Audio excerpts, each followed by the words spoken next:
Ninaitwa Dr. Chris Mauki, karibu sana katika program hii ya YouTube ambayo imebadilisha maisha ya watu wengi.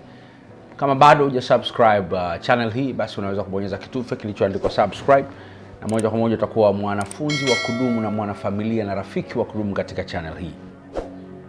Mara nyingi nimekuwa nikizungumza na kufundisha katika maeneo matano: familia, malezi, ndoa, mahusiano pamoja na personal development, yaani maendeleo binafsi.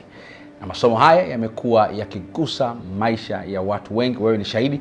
Kama una mtu ambaye bado hajaweza kuwa mwanafamilia, basi mwambie, mkaribishe ili naye aweze kuwa mwanafamilia. Leo naomba nikufundishe somo linalohusu parenting au malezi. Mbinu 6 za kuwa mzazi bora utakayekumbukwa. Mbinu 6, nakupa mbinu 6 za kuwa mzazi bora utakayekumbukwa. Tuna wazazi wa aina nyingi, lakini leo nataka kumzungumzia mzazi ambaye analea watoto wake katika hali ambayo anaacha alama, na wale watoto watamkumbuka yule mzazi katika mema.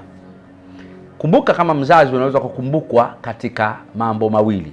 Unaweza kukumbukwa na watoto wako positively, ukakumbukwa katika mambo chanya, katika mambo mazuri, au ukakumbukwa negatively, ukakumbukwa katika mambo hasi, kwa jinsi ulivyokuwa na mahusiano sio mazuri na watoto wako.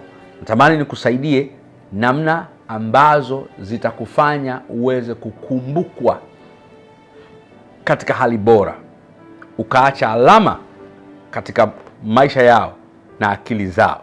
Namba 1, jitahidi sana kama mzazi kuzungumza mara kwa mara na watoto wako. Sasa hapa siongei kuhusu argument, naongea kuhusu conversation. Wazazi wengi tuna argue na watoto wetu, tunalumbana na watoto wetu, tunaongea badala ya kuzungumza na watoto wetu. Jifunze kutengeneza mazingira ya kuzungumza mara kwa mara na watoto wako. Unapopata nafasi, ikiwezekana, toka nao nje ya nyumbani, zungumza nao. Kama una watoto 2, 3, 4, ikiwezekana, kwa sababu wanatofautiana umri, pata nafasi ya kuzungumza nao mmoja mmoja. Fahamu issue zake, fahamu challenges zake, anapitia kipindi gani, mahusiano yake na watu kule shuleni, kama ni chuoni, nini anacho katika vision zake na vitu anavyopanga kuwa, anatamani kuwa nini, kwa nini. Ongea naye personally, mama kama mama, baba kama baba. Pata nafasi ya kuzungumza na watoto wako mara kwa mara, na ikibidi hata nje ya nyumbani. Jambo la pili, wasaidie watoto wako waweze kuzielezea hisia zako. Usiwe mkali sana katika hali ambayo watoto wako wanaogopa kukwambia kitu wanachopitia. Watoto wengi wanapokuja ofisini kwangu wanauliza, mama yako ni mama au ni mama na rafiki? Baba yako ni baba au ni baba pamoja na rafiki yako? Wengi huniambia baba ni baba tu na mama ni mama tu, lakini kuna mtu ambaye nikiwa na issue zangu naweza nikamwambia. Sasa ni riski sana mtoto wako akawa na mtu wa pembeni ambaye anaweza kumwambia hisia zake kuliko wewe. Hata kama ni mama mdogo, baba mdogo, dada wa kazi, kaka wa kazi, ni riski. Inatakiwa awe na huo uhuru wa kueleza hisia zake kwako wewe mzazi uliyemzaa.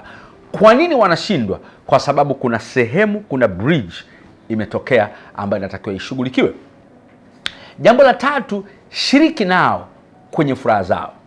Shiriki na watoto wako kwenye vitu ambavyo wao wanaviona ni furaha. Shiriki nao katika vile vitu ambavyo wao wanaona ni vitu vya kuwa proud of. Graduation zao, birthday zao, michezo yao, vipindi vyao, meetings za wazazi shuleni. Wanapokuwa yamkini sio graduation yake, lakini ameteuliwa kuimba kwaya, ameteuliwa kufanya ngojera, ameteuliwa kufanya role play, kuigiza, na anatamani baba yake amuone, mama yake amuone. Hata mtoto awe mdogo vipi, anatamani mzazi wake ashiriki furaha yake. Pale ambapo watu wengine wanampigia makofi, mmoja wapo anayepiga makofi awe baba yake au mama yake. Pale ambapo watu wengine wanachia hapo, wanashangilia, mmoja wapo wanaofanya vile awe baba yake na mama yake. Wengi mnaona wachezaji wa mpira ambapo siku ambayo ya mechi, zile very big match, tunaonyeshwa wanazumu mzazi wake, baba yake, mama yake, wa familia yake. Kwa nini? Tumeumbwa hivyo. Tunapenda katika furaha zetu wawepo watu wetu wa muhimu. Unakuta mara nyingi kwenye haya matukio mama ndo anashiriki. na mama wenyewe nao sasa hivi wako busy kuliko kitu kingine. Naomba ujitahidi kushiriki kwenye furaha zao katika maisha yao. Jambo la 4, mkiwa pamoja na hao watoto wako wakati mnazungumza, ile ya kwanza nilikwambia, tafuta mazungumzo mara kwa mara. Epuka teknolojia kuwa distract. Epuka kutumia teknolojia kuwa distract. Usitumie kompyuta wakati unaongea nao. Usitumie simu wakati unaongea nao. Usiwe na iPod masikioni mwako wakati unaongea nao. Usiwe una chat wakati unaongea nao. Wape focus, wape kipaumbele, uwasikilize wao. Hata kama basi ni muda mfupi, utarudi kwenye simu yako au kwenye kompyuta yako au kwenye kitu chako, lakini usio unasikiliza watoto wako, umekaa nao unaongea nao, unakula sema, alafu unasikiliza nyimbo au unasikiliza YouTube. Wape focus, wafahamu kabisa kwamba you have given your time for them. Umewapa muda wao makususi maalum kwa ajili yao. Be concentrated, don't be distracted wakati unaongea na watoto wako. Usiingie kwenye vitu vingine. Zungumzeni mambo ya msingi yanayohusu maisha na sio kuwa distracted na teknolojia. Jambo la 5, kuwa msikilizaji na sio mzungumzaji na sio mwongeaji.